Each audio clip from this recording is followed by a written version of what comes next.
예, 한 주간 동안 평안하셨습니까? 예, 오늘도 우리가 계속해서 하나님의 말씀을 통해서 은혜 받는 안식일 되시기 바랍니다.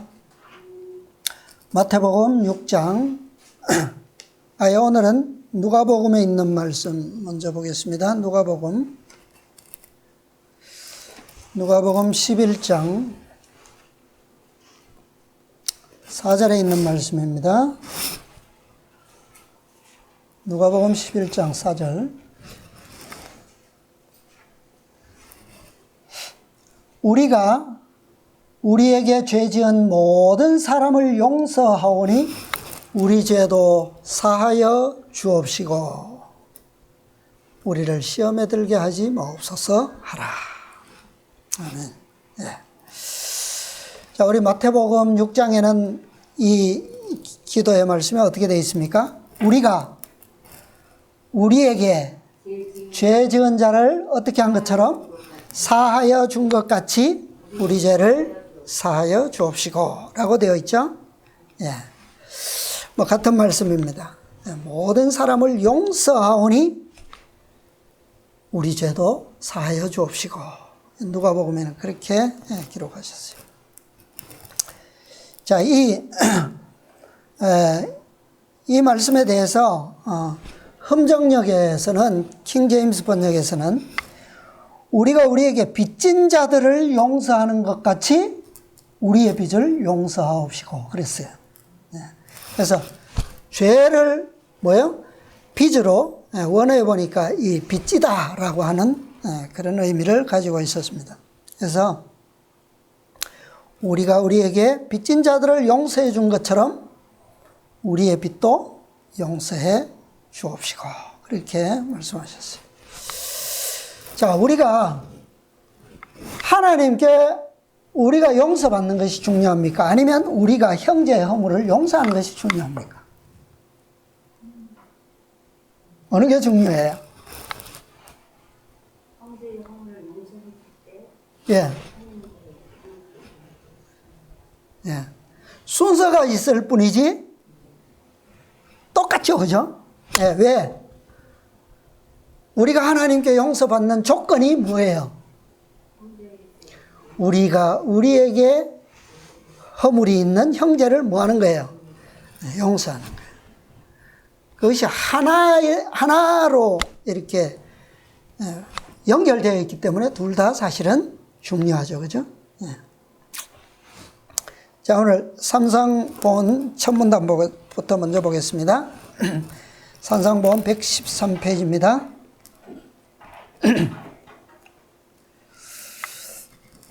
자, 이 용서는 참 우리의 모든 신앙과 처음부터 마지막까지 있어서 참 중요합니다. 이것은 오늘 우리가 여호수아의 상징에서 본 것처럼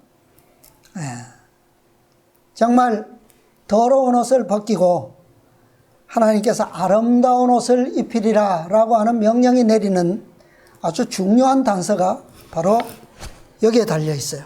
용서. 자, 천문단 보겠습니다. 예수께서는 우리가 다른 사람들을 용서해 줄 때만 하나님께 용서를 받을 수 있다고 가르치신다. 이게 뭐라고요? 오직 줄 때만 only라는 그런 단어를 쓰고 있어요. 우리를 하나님께로 이끌어가는 것은 그분의 사랑이며 이 사랑의 마음이 감동되면 형제들을 사랑하지 않을 수 없게 된다. 자, 용서하지 않고 사랑할 수 있어요? 있습니까? 네. 용서는 곧 그래서 뭐요? 사랑입니다. 그죠? 하나님께로 이끌려가는 것은 그분의 사랑 때문이다 그랬는데 그분의 사랑이 뭐기 때문에? 우리를 뭐 하셨기 때문에?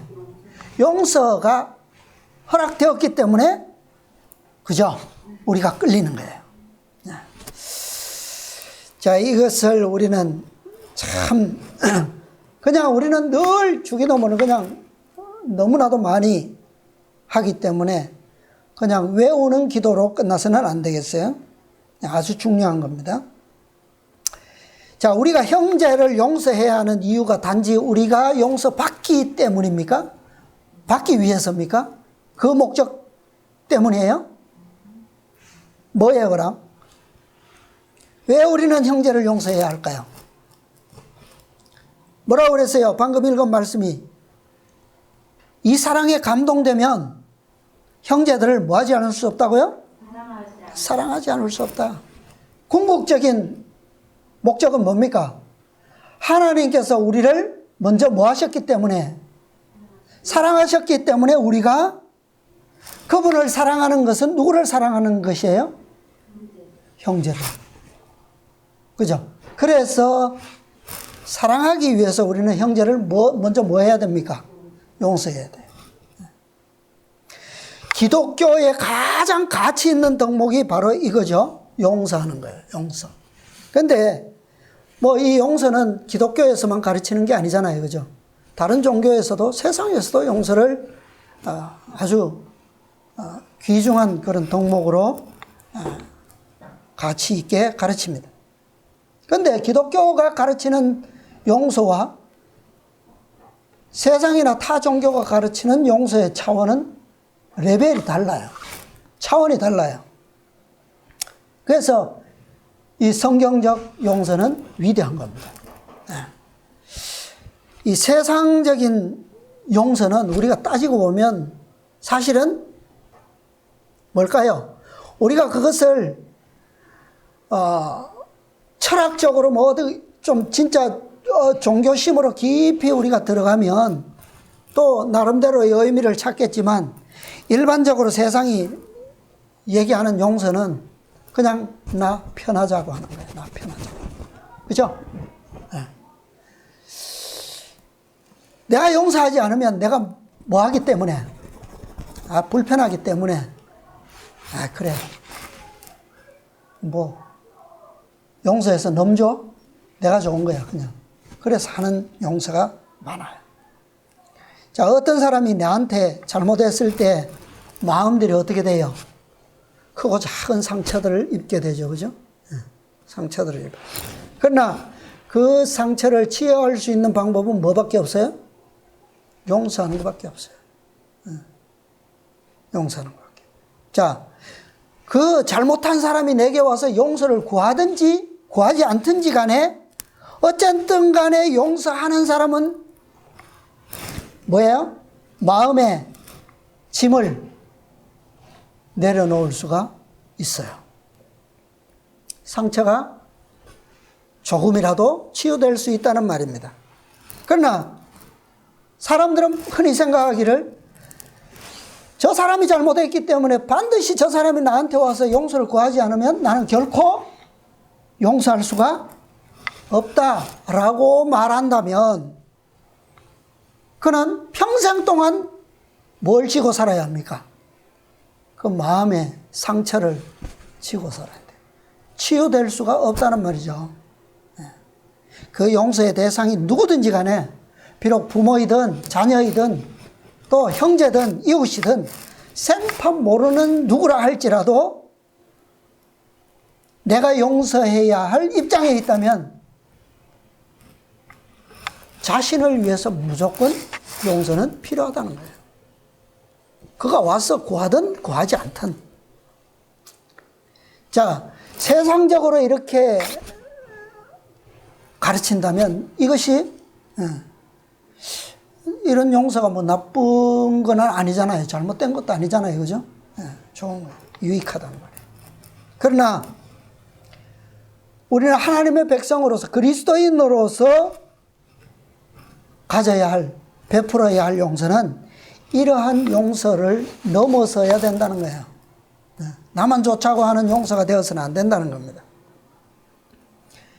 영혼을 구원하는, 정말 내가 그렇게 된 것처럼 하나님께로 이끌려가는 그 사랑, 그죠? 그런 용서의 차원을 우리가 배우고 믿음으로 우리의 생애 가운데 나타나면 얼마나 좋겠느냐라고 하는 겁니다. 이것이 위대한 가치를 지닌 용서라고 말할 수 있겠죠? 예. 영혼을 구원하는 사랑, 용서, 그런 용서. 예.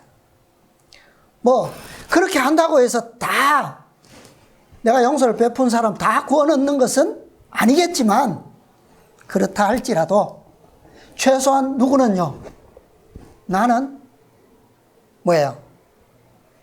용서받을 수 있는 용서가 되잖아요. 그죠? 그게 필요한 거예요. 자, 또 산상보험 다음 말씀 보겠습니다. 예수께서는 주의 기도를 마치신 후 너희가 사람의 과실을 용서하면 너희 천부께서도 너희 과실을 용서하시려니와 너희가 사람의 과실을 용서하지 아니하면 너희 아버지께서도 너희 과실을 용서하지 아니하시리라고 구원하셨다. 자, 이것에 대해서 우리가 의심할 필요가 있어요? 아니야. 하나님 아버지는 우리가 모를 때 이미 용서해 주셨어. 너무 자비가 풍성하시기 때문에 내가 그냥 조금 마음만 먹어도 굳이 기도하지 않아도, 굳이 내가 저 사람을 용서하지 않아도 나를 용서하실 거야. 왜? 그분은 무엇을 보시기 때문에, 중심을 보시기 때문에. 그렇게 그냥 넘어가도 될까요?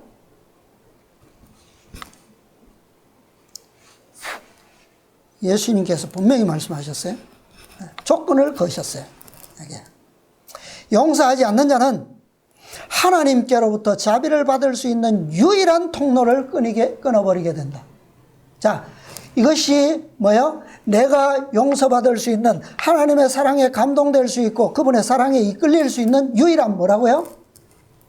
통로이다 그랬어요. 통로. 우리는 우리에게 해를 끼친 자들이 잘못을 고백하지 않는 한 그들을 용서해 주지 않아도 괜찮다고 생각해서는 안 된다. 이건 무슨 말씀이에요? 저들이 죽어도 나는 쟤한테 가서 잘못을 인정하기는 싫어. 그런 사람들이 있어요, 없어요? 있죠. 자존심이 있으니까. 그래서 어떤 사람들은 또 반대로 어떻게 생각합니까? 나한테 와서 잘못을 고백하지 않는 이상 나는 절대로 용서하지 않을 거야. 그런 사람도 있어요. 그죠? 똑같은 자존심이에요. 용서받아야 할 사람이나 용서해야 될 사람이나 똑같은 뭐라는 거예요? 자라는 거예요. 자. 그렇게 해서 된다고요? 안 된다. 물론 회개와 고백으로 마음을 겸손하게 하는 것이 그들의 도리이기는 하지만 그것이 잘못한 사람의 의무요, 도리예요. 그러나 우리는 우리에게 잘못을 범한 자들이 그 실수를 고백하든지 하지 않든지 간에 그들에 대하여 긍휼의 정신을 가져야 한다. 그들이 우리에게 아무리 심한 상처를 줄지라도 불만을 품거나 상처를 받은 자신을 동정하지 말며 우리가 하나님께 범죄한 것을 용서받으려 하는 것처럼 우리에게 잘못한 모든 사람을 용서해 주어야 한다. 저 사람이 나한테 잘못함으로 인해서 내가 상처를 받았어요. 나 자신을 뭐 하지 말라고요? 동정하지 마라. 그것은 곧 뭐예요? 나를 동정한다라고 하는 것은 그 사람에 대한 어떤 마음이 없다는 것과 같은 겁니까? 용서를 할 마음이 없다는 것과 같다는 거예요. 왜? 내가 저 사람보다 더 억울하고 더 뭐 하다는 겁니까? 더 불쌍하다는 거야. 그죠?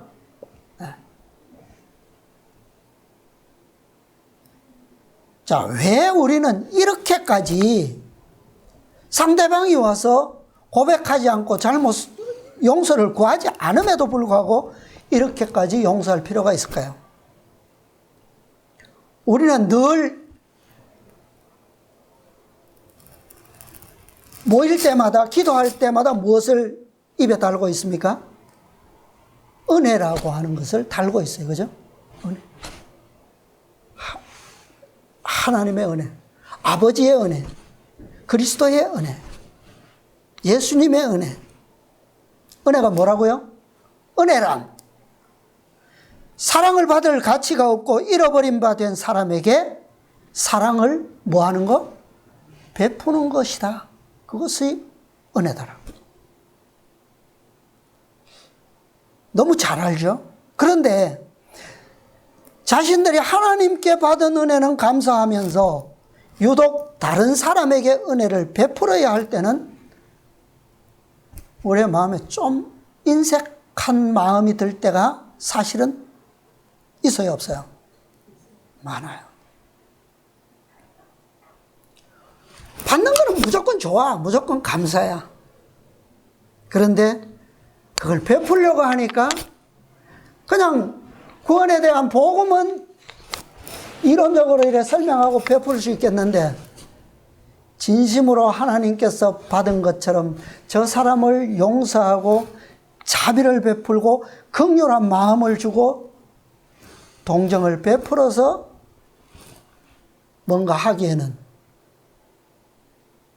더구나 저 사람이 나한테 뭐가 있는데 실수가 있는데 하기는 조금 뭐하고 주기는 줘도 주라고 했으니까 주기는 줘도 뭐하고 주고 싶어요? 좀 생색 내면서 주고 싶지 않습니까? 그죠? 근데 그렇게 하는 자체는 뭐예요? 나에게 대한 동정이라는 거예요. 그것은. 그죠?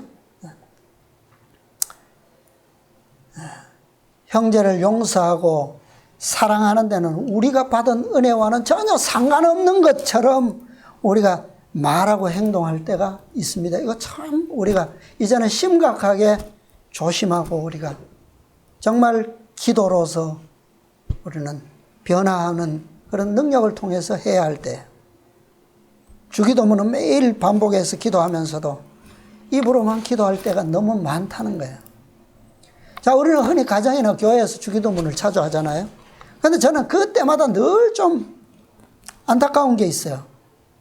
그게 뭐냐면 너무 빨리 한다는 거예요. 너무 달달달달 숨 쉴 틈이 없어요. 저는 솔직히 그거 맞추려면 제가 원래 말이 느리잖아요. 이렇게 한 문장 하고 좀 깊이 쉬고 이렇게 하잖아요.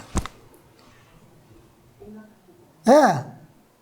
그러니까 너무 빨리 하다 보니까 이렇게 하는 것은 말 그대로 뭐예요?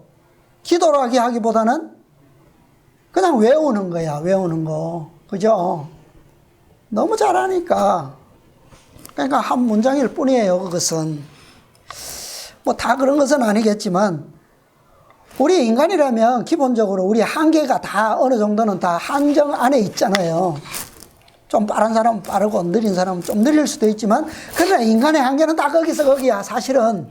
그렇다고 보면 그렇게 빨리 하는 가운데서 우리가 이 기도문의 의미가 주는 그것을 우리가 다 마음에 새기면서 정말 희망을 가지고 그렇게 기도할 수 있겠어요? 네. 저는 제 개인으로는 그게 참 불가능해요. 사실은. 그래서 저는 집회 때 기도할 때 천천히 하는 것이 참 어려울 때가 많아요. 그러면 그냥 속으로 합니다. 짜라면 아무 의미가 없어요. 네. 금방 끝나버리니까. 최소한의 의미라도 우리가 생각할 수 있는 기도, 최소한의 은혜라도 우리가 구하는 심정, 그런 기도가 되면 얼마나 좋겠느냐라고 한 거죠. 그래서 어떤 사람들은 이 주기도문을 외울 때 딱 여기 오면 걸리는 사람들이 있어요. 이 부분에 오면 그냥 잘 하다가 여기 오면 하기는 하지만 마음에 탁 와서 탁 박히는 게 있죠. 우리 죄도 사하여 주옵시고 우리 빚진 것도 용서해 주시고 이게 딱 걸린단 말이에요. 왜? 여기에 뭐가 걸려 있어요? 뭐가 걸려 있기 때문에 그래요. 조건이 다 걸려 있잖아요. 그죠? 내 죄를 용서해 주옵시고 라고 기도하려면 내가 뭐 해야 돼? 용서해야 돼, 일단. 근데 용서하려고 보니까 내가 참 딱해. 그죠? 내 자존심이 허락을 안 해. 누가복음에는 아까 뭐라 그랬어요? 죄 지은 자를 사하여 준 것까지 죄 지은 모든 사람을 먼저 뭐 하오니? 용서하오니 우리 죄를 뭐 해달라고요? 용서해 주옵시고 그랬어요. 참 다른 부분은 그냥 하겠는데 여기 다 오면 자신이 없어져요. 그래서 점점 그러다 보면 결국 기도문 전체가 어떻게 돼버려요? 확신이 사라져요. 왜? 우리에게 무엇을 요구하신다고요? 어떤 믿음을? 완전한 믿음을 요구하신다는 것을 알고 있기 때문에, 그죠? 갈수록 자꾸 희미해져. 그래서 어떤 용서성이 없는 사람들은 이 기도의 깊이를, 의미를 깊이 이해하게 되면 이런 기도를 할 수 있어요, 없어요? 진실되게. 할 수가 없어요. 자신을 포기하지 않으면, 내려놓지 않으면, 그죠? 자아와 자존심을 내려놓지 않으면 기도를 할 수가 없어요. 자, 천사들이 은혜를 압니까, 모릅니까? 타락하지 않은 천사들. 알아요, 몰라요? 은혜란 아까 뭐라고 그랬어요? 사랑받을 자격이 없는 사람에게 베풀어지는 호의라 그랬어요. 그죠? 사랑을 그저 주는, 베푸는 거라 그랬어요. 공로 없이 받는 호의가 바로 은혜예요. 자격이 없는데 받을 수 있는 자격, 그게 은혜란 말이에요. 천사들은 버림을 받지도 잃어버림을 당하지도 않았어요. 은혜를 알까요, 모를까요? 은혜를 베풀어도 의미는 이해하지 못해요, 천사들은. 그럼 그건 뭡니까? 그냥 그것은 사랑이지 은혜는 아니에요. 그죠? 어떨 때는 우리가 분명히 은혜는 사랑이다 라고 이렇게 동의어로 말할 수 있지만 또 이럴 때는, 그죠? 달라요. 그것은 천사들이 하나님께로부터 받는 것은 사랑이지 은혜는 아니란 말이에요. 천사들은 우리에게 뭐 합니까? 무엇을 베풀어요? 봉사를 하는데 그게 은혜입니까? 뭐예요? 천사들은 우리에게 은혜의 봉사를 하는 것이 아니라, 베푸는 것이 아니라 사랑의 봉사를 베푸는 거예요. 그죠? 그들은 은혜의 진정한 의미를 경험하지 않았기 때문에 몰라요. 그건 사랑입니다, 그냥. 하나님의 속성에 그 처음부터 끝까지 속성인 그 사랑의 속성에 의해서 그들은 봉사하고 섬기고 그렇게 하는 거예요. 기쁨과 즐거움으로. 은혜로 하는 게 아니에요, 그건. 그죠? 그러나 우리는 죄인으로서 이 은혜의 의미를 얼마나 잘 외우고 있습니까? 잘 알죠? 자, 우리 좋은 말로 동병상련이라고 하는 말이 있잖아요, 그죠? 네, 동병상련. 뭐예요?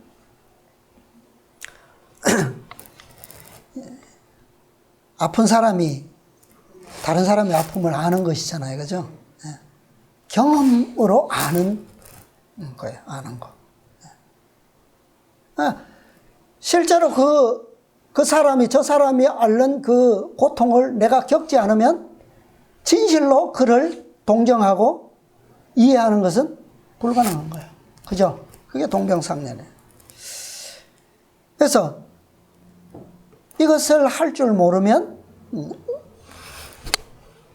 은혜라는 것을 모르는 거예요, 사실은. 그래서 은혜를 모르는 사람이 은혜를 누릴 수 있습니까? 모르죠, 그죠? 그래서 은혜라고 하는 것은 뭐부터 시작하는 거다? 용서부터 시작되는 거예요. 자, 한 번은 베드로가 예수님께 질문을 했어요. 자, 주여 내게 형제가 내게 죄를 범하면 내가 몇 번이나 용서해 줄까요? 7번까지 하면 되겠습니까? 예수님께서 뭐라고 하셨어요? 7번 뿐만 아니라 70번씩 7번이라도 해라. 어떤 의미예요? 그렇게 할 수 있을까요? 70번씩 7번 할 수 있어요? 70번 나한테 잘못하고 또 와서 용서해달래. 할 수 있습니까? 근데 예수님께서는 그 70번이 7번이라도 해라 그랬어요. 거기에 7번을 또 플러스 해야 돼. 할 수 있어요? 자, 혹시 단 한 번도 용서해 본 적이 없는 형제는 없습니까? 단 한 번도 내가 용서해 줘야 되는데 내가 용서를 베풀어야 하는 입장에 있는데 한 번도 해본 적이 없는 사람. 자, 여기에 예수님께서 말씀하시는 것은 용서하는 횟수가 중요한 것이 아니라고 하는 거예요. 예수님 말씀처럼 하면 정말 그렇게 해야 된단 말이에요. 70번 잘못하고 와서 실수든 고의든 와서 내가 잘못했노라고 하면 용서해 줘야 되는 거예요. 근데 예수님의 말씀의 의미는 그건 횟수가 중요한 게 아니라는 겁니다. 자, 생각해 봅시다. 한 형제를 왜 7번이나 용서해야 할 일이 왜 생길까요? 왜?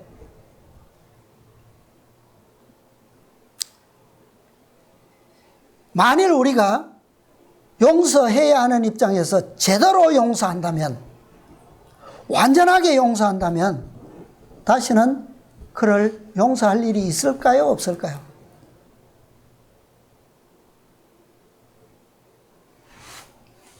그가 그것을 이해했다면, 내가 어떻게 그를 용서했다라고 하는 것을, 나를 용납했다라고 하는 것을 그가 진심으로 이해하고 깨달았다면 나한테 잘못을 할까요? 하지 않을까요? 앞으로? 그런 일이 일어나지 않아요. 그래서 7번 용서할 일이 없다는 거예요. 그러면 7번 용서해야 될 상황이 왔다라고 하는 것은 내가 뭘 제대로 안 했다는 거야? 용서를 완전하게 안 했다는 거예요. 그냥 가식적으로 했던, 그냥 그래 됐어. 그런 용서 참 많아요. 그죠? 그런 거 참 많아요. 그 사람은 반드시 또다시 나에게 뭐합니까? 또 잘못합니다. 예수님께서 이 베드로의 질문에 한 비유를 말씀하셨는데, 어떤 한 사람이 임금에게 1만 달란트를 빚졌어요. 임금이 그를 불러다가 계산을 했습니다. 1만 달란트나 빚졌는데 갚으라고. 이 사람이 어떻게 했어요? 내가 다 참으소서 갚겠나이다 하니까, 옥에 가두었어요. 가두니까 종이,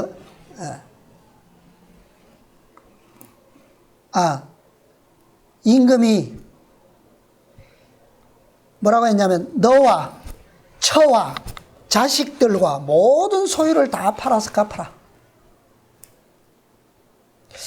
근데 이 사람이 1만 달란트의 빚을 자신의 가족들 다 팔고 소유 다 판다고 이미 갚을 능력이 없는데, 종들로 다 판다고 그 빚을 갚을 수 있을까요? 그래서 그 종이 엎드려서, 금방 계산해도 알잖아요. 뭐 뿔뿔이 찢어지고 종으로 노예가 되는 거는 고사하고, 돈을 그렇게 하고서도 다 뭐예요? 뭐 갚을 계산이 금방 나오니까 엎드려서 임금께 간구했어요. 참아주소서, 내가 다 갚으리이다. 그 말밖에 할 말이 없는 거야. 그러니까 임금이 어떻게 했습니까? 불쌍히 여겨서 놓아보냈어요. 그 빚을 다 어떻게 했습니까? 탕감해서 보냈어요. 이게 뭡니까? 이게 은혜예요. 은혜.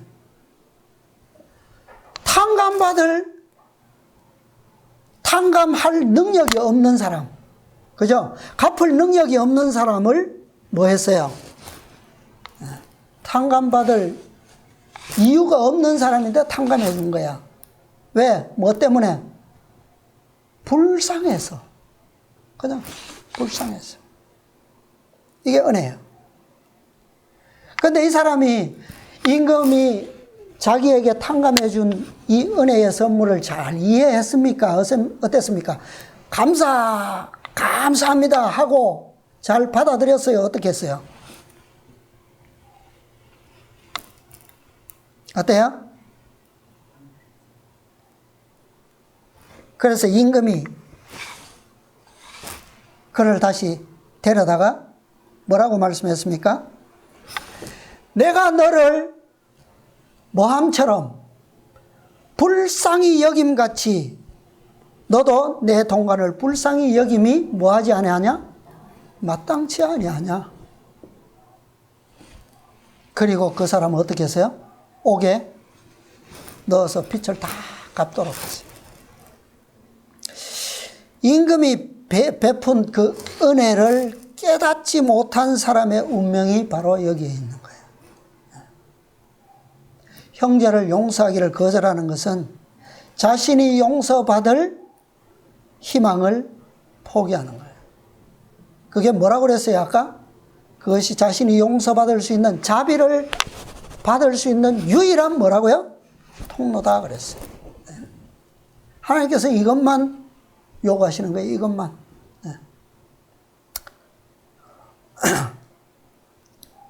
이것은 하나의 계약입니다.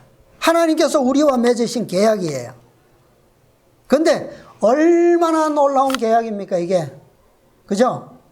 얼마나 놀라운 계약이에요. 누구한테 유리합니까? 하나님께 유리한 계약이에요? 우리에게 유리한 계약이에요, 이게? 이건 뭐 비교가 안 되잖아요, 그죠? 하나님께서는 1만 달란트를 줬고, 이미 줬고, 그 갚을 능력이 없는데 또 어떻게 하는 거예요? 또 1만 달란트를 주는 것과 같은 거야, 이거는. 그죠? 그대로 보냈으니까. 탕감해 줬으니까. 이건 전적으로 우리를 위한 계약이라는 거예요, 이것은. 자, 근데 단지 형제가 나한테 진 빚이 얼마라고요, 여기에? 동관이? 100데나리온이에요. 이것만 탕감해 주면 나는 나와 처자와 다 팔아도 못 갚을 이 엄청난 빚을 탕감받을 수 있는데, 자, 이런 계약서에 서명하지 않는다는 것은 뭐예요? 어떤 사람이에요? 그런 사람들은 천하의 어리석은 사람 아닙니까? 그죠? 천하의 어리석은 바보예요. 그래서 예수님께서는 이 비유의 결론을 이렇게 말씀하셨어요. 너희가 각각 중심으로 형제를 용서하지 아니하면 내 천부께서도 너희에게 이와 같이 하시리라. 자, 여기에 이런 말씀을 하셨어요. 각각 중심으로. 이게 뭐예요? 어떻게 하라는 거예요? 어떻게 용서하라는 거예요? 완전하게 하라는 거예요. 완전하게. 그리스도께서 하신 것처럼 하라는 거죠. 그죠? 그렇게 용서하라는 거예요. 한 사람 한 사람. 이 사람 너는 내가 좀 봐줄 수 있어. 용서해줘. 근데 너는 좀 더 기다려. 이러면 됩니까? 각각. 또 이런 경우도 있어요. 자, 그래. 너 나한테 많은 잘못이 있지. 이때 이런 것은 내가 용서해 줄 수 있어. 근데 그때 한번 그거는 내가 힘들어. 그러면 됩니까? 그것도 아니에요. 그죠? 각각 한 사람 한 사람 또 한 사람에 대한 모든 죄에 대해서 각각의 완전한 용서가 필요해요. 마음으로 하는 용서예요. 마음으로. 이것이 바로 은혜를 받은 사람이 할 줄 아는 용서예요. 베푸는 은혜예요. 이렇게 용서하면 같은 사람을 또다시 용서할 일이 일어난다고요? 네, 일어나지 않습니다. 네. 바로 이렇게 하는 게 하나님께서 우리를 대하여 뭐 하신 거예요? 용서하신 거예요. 그게 은혜였어요. 은혜. 자, 산상보험 다음 말씀 또 보겠습니다. 다음 문단 114페이지. 그러나 용서한다는 것은 많은 사람들이 생각하는 것보다 더욱 넓은 의미를 가지고 있다. 하나님께서는 널리 용서하시리라는 약속을 주시면서 마치 그 약속의 뜻이 우리가 이해할 수 있는 것보다 훨씬 더 높은 것처럼 이렇게 부언하신다. 여호와의 말씀에 내 생각은 너희 생각과 다르며 내 길은 너희 길과 달라서 하늘이 땅보다 높음같이 내 길은 너희 길보다 높으며 내 생각은 너희 생각보다 높으니라. 예. 자, 우리가 생각하는 용서와 하나님께서 우리에게 베푸시는, 우리에게 말씀하시는 용서의 차원은 이렇게 다를 수 있습니다. 그죠? 그러나 우리가 할 수 있는 뭐 안에서, 한도 안에서 우리는 하나님의 용서를 베풀어야 그게 완전한 거라는 거예요. 그죠? 하나님의 용서는 단순히 우리를 정죄에서 면하게 해주는 사법적 행위가 아니다. 그것은 죄를 용서할 뿐만 아니라 죄로부터 뭐예요? 완전히 돌아서게 한다. 이게 은혜라는 거예요. 정말 감동되면, 정말 그 은혜가 나에게 은혜가 되면 다시는 뭐 하지 않아요? 잘못하지 않아요. 그죠? 같은 것을 반복하지 않습니다. 실수는 있지만 고의는 일어나지 않아요. 그게 진정한 용서요, 진정한 은혜입니다. 다윗은 마음을 변화시키는 것은 구원하는 사랑의 표현이다. 이게 바로 그리스도인들이 하는 용서의 개념이에요. 차원이 달라야 돼요. 그죠? 다윗은 하나님이여 내 속에 정한 마음을 창조하시고 내 안에 정직한 영을 새롭게 하소서 하고 기도했을 때 용서의 무엇을요? 참 뜻을 깨달았다. 그는 다시 동이 서에서 먼 것 같이 우리 죄가를 우리에게서 멀리 옮기셨으며 라고 말한다. 예. 정말 우리가 완전한 용서를 하기 위해서는 뭐가 필요합니까? 우리에게 깨끗한 마음이 먼저 필요해요. 그죠? 정직한, 새로운 영으로서 정직함이 필요해요. 말은 용서했다라고 하는데 마음은 용서하지 않았으면 그게 정직해요? 정직하지 않아요. 네. 자, 하나님의 용서는 차원이 다른 겁니다. 우리 죄가를 어떻게 옮기셨다고요? 동이 서에서 먼 것처럼. 얼마나 멀어요? 우리가 그거 잴 수 있습니까? 동이 서에서 멀게 먼 것처럼 죄를 옮겼는데 우리가 그거 다시 찾을 수 있어요? 못 찾아요. 미가 선지자는 그랬습니다. 우리를 긍휼히 여기셔서 우리의 죄악을 발로 밟으시고 우리의 모든 죄를 깊은 바다에 던지셨습니다. 어떻게 하셨어요? 뭐 때문에 그렇게 하셨다고요? 우리를 긍휼히 여기셔서 불쌍해서 그렇게 하셨다는 거예요. 왜? 우리가 갚을 수가 없는 걸 알기 때문에. 죄를 어디에 버려버렸다고요? 깊은 바다에. 깊은 바다가 뭐 다를 수도 있지만 우리는 수십 미터만 돼도 찾기 힘들어요, 사실은. 그죠? 저 몇 년 전에 16년도입니까? 서해 바다에 세월호가 뒤집어졌어요. 수많은 사람이 물속에 빠졌는데 그 시신 다 찾았어요? 아직도 못 찾았어요. 그 몇십 미터 안 돼요, 그거. 근데 깊은 바다는 진짜 10,000미터도 되거든요. 10km. 그거 빠뜨리면 그 깊이도 재기 힘든데. 근데 이것보다 더 확실한 하나님이 있다라고 성경은 또 말씀해요. 이사야 선지자가 오늘 교과에 나온 성경절이에요. 내가 네 허물을 뭐처럼? 뭐가 사라지는 것처럼? 빽빽한 구름이 사라짐같이 내 죄를 안개에 사라짐같이 뭐 했다? 도말했다. 제했다. 지워버렸다는 거야. 구름이 소나기 올 때는 깜깜하잖아요. 그런데 순식간에 어떻게 됩니까? 화창한 날씨가 오죠? 무지가 탁 뜨면서. 그 구름 찾을 수 있습니까? 네. 아침에 오늘도 안개가 확 끼었었잖아요. 한두 시간 지나니까 싹 사라져요. 찾을 수 있어요, 그 안개? 네.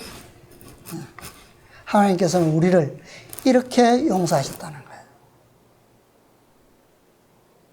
우리도 우리의 차원에서 그런 용서가 필요한 겁니다. 그렇죠? 네.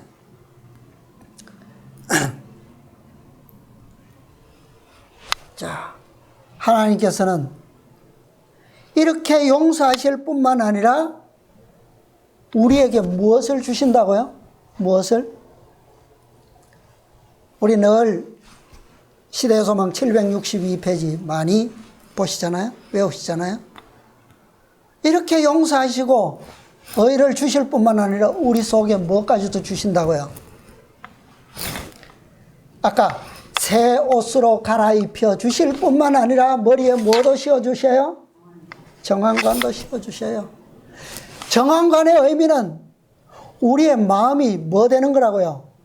완전히 새롭게 인쳐지는 거예요. 왜요? 우리의 모든 더러움을 만들어내는 몸을 주관하는 게 어디에 있어요? 머리에 다 있어요. 머리에 깨끗한 관. 이것이 다윗이 기도한 뭐예요? 내 마음에 무엇을 달라고요? 정직한 영을 새롭게 해달라고. 정한 마음을 창조해 주시라는 거예요. 그게 정한 관의 의미예요. 자, 내 마음이 새롭게 되고 의롭게 되고 깨끗하게 되었는데 내가 사랑하는 것, 내가 용서하는 것, 내가 하나님께 예배하는 것, 찬양하는 것, 기도하는 것 다 뭐예요? 다 우리에게 주신 그 깨끗함, 정결함 안에서 아버지께 드릴 수 있는 거예요. 그게. 그죠? 그게 필요하다는 거예요. 자, 그래서 그렇게 되면 우리의 마음속에 뭐가요? 성령을 통하여 이제는 뭐 할 수 있습니까? 우리의 모든 것을 주관하실 수 있잖아요. 그죠? 정직한 영, 그것이 바로 성령이에요. 성령. 그러니까 거룩한 능력이 우리를 주관하게 되면 다시는 형제들을 또다시 용서할 일이 생기지 않아요. 이것이 바로 하나님께서 우리를 위해서 베푸시는 값없이 주시는 넘치는 은혜인 것입니다. 넘치는 은혜. 이미 우리는 에덴에서 뭘 받았어요? 우리의 시조를 통해서 1만 달란트에 해당하는 선물들을 받은 사람들이에요. 그죠? 근데 이미 빚졌잖아요. 그죠? 그것을 잃어버렸으니까. 그럼에도 불구하고 또다시 더 아름다운 에덴을 우리에게 어떻게 약속하십니까? 값없이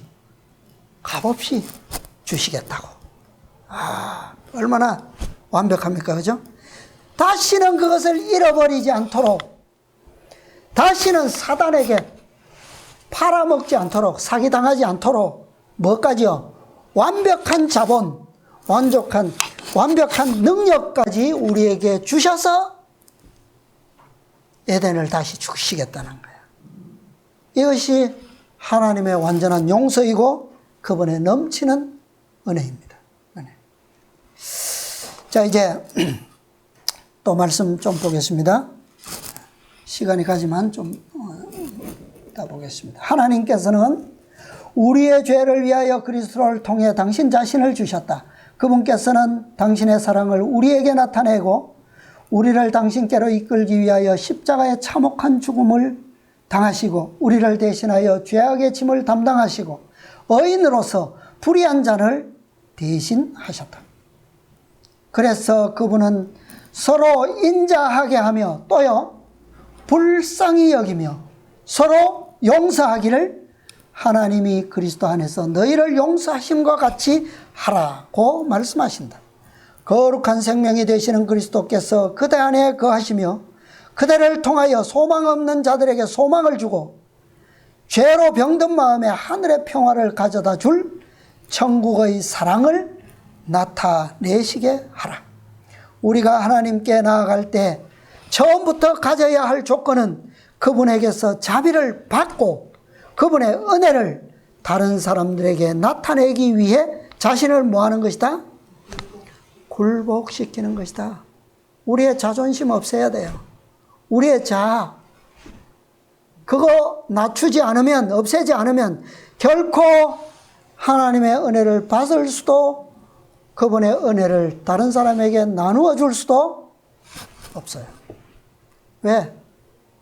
억울한 마음이 있거든요. 내가 먼저 동정심이 들거든. 저 사람보다는 내가 먼저. 그죠? 근데 내 자아를 내려놓으면, 자존심을 포기하면 저 사람과 내가 어때요? 똑같아. 그죠? 똑같아. 그러면 아까운 거에 없어요. 다 줄 수 있고 다 가능합니다. 하나님께서 우리에게 넘치는 용서를 베푸셨어요. 또 은혜를 베푸시기 때문에 우리의 의무가, 자, 하나님께서 우리를 무조건적인 사랑으로 용서해 주셨어요. 그럼 끝난 거 아니에요? 내가 또 뭐 할 필요가 있어요? 그렇습니까? 많은 그리스도인들이 하나님께서 십자가의 사랑으로 다 이루시고 완성케 해주시고 다 성취하셨기 때문에 내가 하나님의 율법을 순종하지 않아도 된다라고 이해하고 있어요. 그죠? 자, 우리는 어때요? 그렇게는 생각하지 않지만 의무가 조금이라도 경감되었다고 생각할 수도 있습니까? 해서 되겠어요?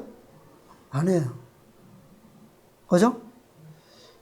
그러면 율법을 다 순종하는 것은 인정하면서도 형제를 사랑하지 않아도 됩니까? 그가 용서를 구하지 않는다고 해서 내가 용서하지 않아도 됩니까? 그것도 내 뭐예요? 율법이고 의무예요. 그죠? 하나님께 대한 의무가 중요하듯이 형제 이웃에게 대한 의무도 중요한 거예요. 네. 그러나 우리가 하나님의 은혜를 진심으로 잘 받아들이면 그 짐이 어떻게 돼요? 가벼워지죠. 그죠? 네. 쉽게 됩니다. 기쁨으로 되고. 자, 또 한 가지 이런 경우가 있어요. 이 말씀, 이 비유 때문에. 하나님께서 우리의 빚을 다 탕감해 주셨어요. 그죠?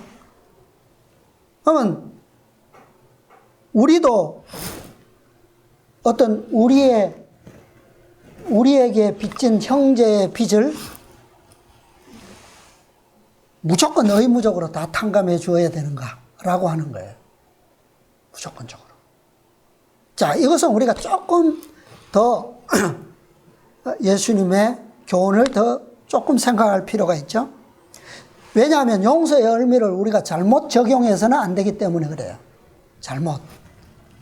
그렇게 생각하면 내가 거꾸로 내가 다른 사람에게 용서받을 일이 있는데 저 사람의 입장에서 보면 무조건적으로 용서하기 때문에 내가 저 사람에게 뭘 구하지 않아도 돼요. 용서를 구하지 않아도 된다는 결론이 나온단 말이에요. 그래도 됩니까? 그건 아니란 말이에요. 그죠?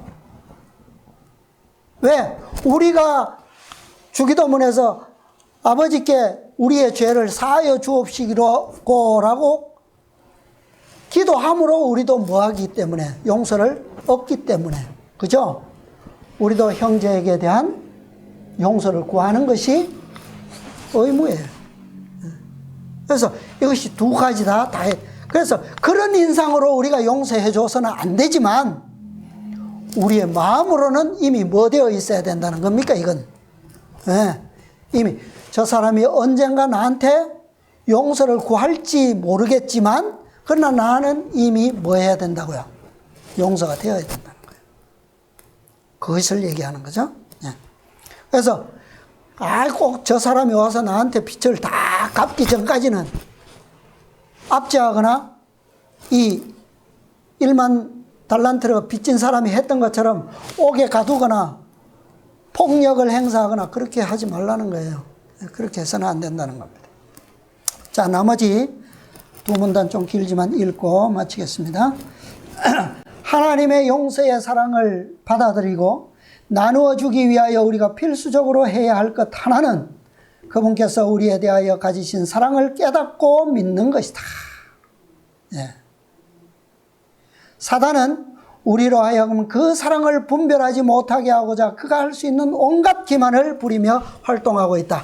자, 오늘 교과에서 사단이 뭐 했어요? 여호수아 앞에 서서 참소. 그게 뭡니까? 이거예요. 그죠? 그래서 하나님께서 사단아 내가 너를 책망하노라 그렇게 선언하신 거예요. 예. 내가 괜찮다고 내가 용서하는데 네가 뭐냐는 거죠. 그죠? 예. 그러니까 우리는 뭐 하라는 겁니까? 하나님의 사랑과 용서를 뭐 하라는 거예요? 믿으라는 거예요. 예. 깨닫고 믿으라는 거예요. 그게 중요한 한 가지라는 거예요. 필수적인 거. 그는 우리의 실수와 죄가 너무 크기 때문에 주께서 우리의 기도를 귀하게 여기시지 않으시고 우리를 축복하고 구원해 주지 않으실 것이라고 생각하도록 우리를 유도할 것이다. 그게 참소예요. 우리에게는 연약한 것 외에는 볼 것과 하나님께 내어놓을 만한 것이 아무것도 없다. 그래서 사단은 아무런 소용이 없다고 말한다. 이것은 곧 우리의 품성의 결함을 고칠 수 없다는 뜻이다. 사단의 말이 그런 뜻이라는 거죠. 우리가 하나님께 나아가고자 할 때 사단은 다음과 같이 속삭일 것이다. 그대가 기도하는 것은 쓸데없는 일이다. 그대는 악한 일을 한 적이 없단 말인가? 하나님께 죄를 범하고 양심을 더럽힌 일이 없단 말인가? 그러나 우리는 사단에게 그 아들 예수의 피가 우리를 모든 죄에서 깨끗하게 하실 것이오 라고 말할 수 있다. 왜요? 그것을 뭐하면? 깨닫고 믿으면. 그죠? 죄를 범하여 기도할 수 없다고 느껴질 때가 바로 기도해야 할 때이다. 부끄럽고 매우 비참한 생각이 들지 모르지만 그럼에도 불구하고 뭐야? 기도하고 믿어야 한다. 믿보다 모든 사람이 받을 만한 이 말이여 그리스도 예수께서 죄인을 구원하시려고 세상에 임하셨다 하였도다. 죄인 중에 내가 괴순이라. 용서 곧 하나님과의 화목은 우리의 행위에 대한 상급으로 주어지는 것도 아니고 죄 많은 인간의 공로로 주어지는 것도 아니요 오직 그리스도의 완전한 의의 근거를 둔 선물로서 주어진다. 완전한 용서이기 때문에 완전한 뭐예요? 의가 되는 거예요. 예. 그것은 우리의 무엇에 기초되는 겁니까? 우리의 믿음에 기초되는 거예요. 믿음에 의해서. 그죠? 자, 마지막 문단입니다. 변명으로 우리의 죄를 감소시키고자 노력해서는 안 된다. 우리는 죄에 대한 하나님의 판단을 받아야 하며 그것은 실로 무겁다. 얼마만큼요? 얼마만큼 무거워요? 1만 달란트. 그거 꼭 계산해야 돼.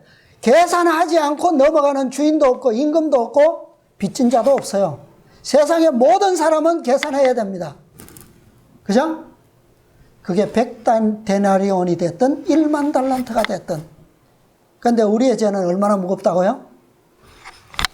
1만 달란트. 한 달란트가 몇 킬로입니까? 한 달란트가 몇 킬로인지 아세요? 34킬로예요. 34킬로. 근데 1만 달란트는 얼마예요? 저 계산 안 되죠? 네. 자, 오직 갈바리만이 죄의 무거운 흉악성을 나타낼 수 있다. 자, 이 무게를 어디 가면 알 수 있다고요? 우리의 죄의 무게를 잴 수 있는 저울이 있는데 그게 어디라고요? 그게 십자가라는 거예요. 십자가의 저울. 만일 우리가 스스로의 죄를 담당해야 한다면 죄가 우리를 눌러 뭉개버릴 것이다. 그런데 그 죄를 누가 어떻게 하셨다고요? 하나님께서 발로 짓밟으시고 어디에 빠뜨렸다고요? 깊은 바다에 숨겨버렸어요. 얼마나 우리가 할 수 없는 것. 그러나 죄 없는 분께서 우리와 입장을 바꾸셨다. 그렇게 할 책임이 전혀 없었음에도 불구하고 우리의 죄를 담당하셨다. 이게 은혜예요. 만일 우리가 우리 죄를 자백하면 저는 미쁘시고 의로우사 우리 죄를 사하시며 모든 불의에서 우리를 깨끗게 하실 것이요. 당신의 율법에 공의로우면서도 예수님을 믿는 모든 사람을 의롭게 하시는 분, 이 얼마나 영광스러운 진리인가. 이게 뭐예요? 이 진리가 어떤 진리예요? 믿음으로 말미암는 의의 진리예요. 주와 같은 신이 어디 있으리이까? 주께서는 죄악을 사유하시며 그 기업의 남은 자의 허물을 넘기시며 이래를 기뻐하심으로 노를 항상 품지 아니하시나이다. 아멘. 주님의 은혜가 우리에게 지금처럼 앞으로는 지금보다 더 풍성하게, 왜요? 우리가 이제는 더 깊이 깨닫고 더 믿음으로 더 완전한 용서를 베풀 수 있고 더 완전한 은혜를 누릴 수 있기 때문에 우리의 생애가 그렇게 복된 그런 생애가 되시고 우리가 다 주님 앞에서 풍성한 구원을 함께 누리시게 되기를 간절히 바라면서 오늘 말씀을 마치겠습니다.